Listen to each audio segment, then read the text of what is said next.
When I was in the 8th grade at Hamilton High School in the city of Houston, I was going to be a school teacher because it had been the most honorable profession I had ever seen. Then my brother entered college and decided to be an engineer, and I thought if he's going to be an engineer, I'll be one also. And that was the basis of my decision. It was a correct decision, but it was not a good basis for doing it. I worked full-time and I went to full-time night school, so it was always very much a hectic thing. I actually averaged more than 30 hours a year in night school in a rigorous engineering program. It was exhausting. Most interesting achievement was in a design drafting course that I took. They wanted you to design a device which would remove the lug nuts from large wheels off of tractor trailer trucks. And I made a small unit, that wasn't a whole lot larger than an apple, which had an internal worm gear on the thing. Quite frankly, I thought the man was going to cry when he saw it. Literally, as soon as I graduated from the University of Houston, we started our family and have 2 daughters, which are both been married for, I think, about 24 years each successfully. Have 5 grandchildren, and all of them are either graduated from a college type program or in college at the present time, and have a very good family situation.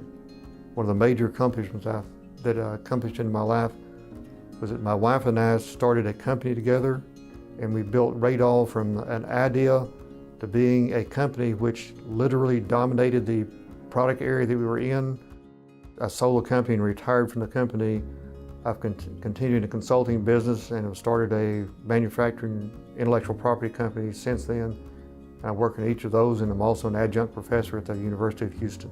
The most interesting achievements have been towards the beginning and the end of my career.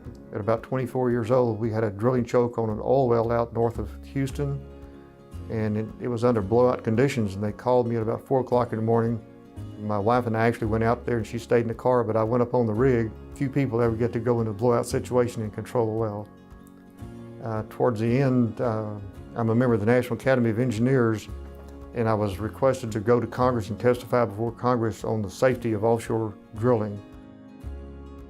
In 1987, there was what was called a Kumi crawfish boil, where they had a whole bunch of people out there at totally at company expense. It's an advertising event. In 1988, in the press of business, they gave up on having the event. So in 1989, I actually approached ASME and said, we'd like to start at ASME, University of Houston crawfish boil. And they voted to let me lose up to $1,000 doing that. And over the years, we've delivered more than $1 million to the University of Houston for scholarship funds. I was surprised. It's very much an honor to receive an award like this and to be recognized, especially by a prestigious university like the University of Houston. Really a fulfilling part of your life.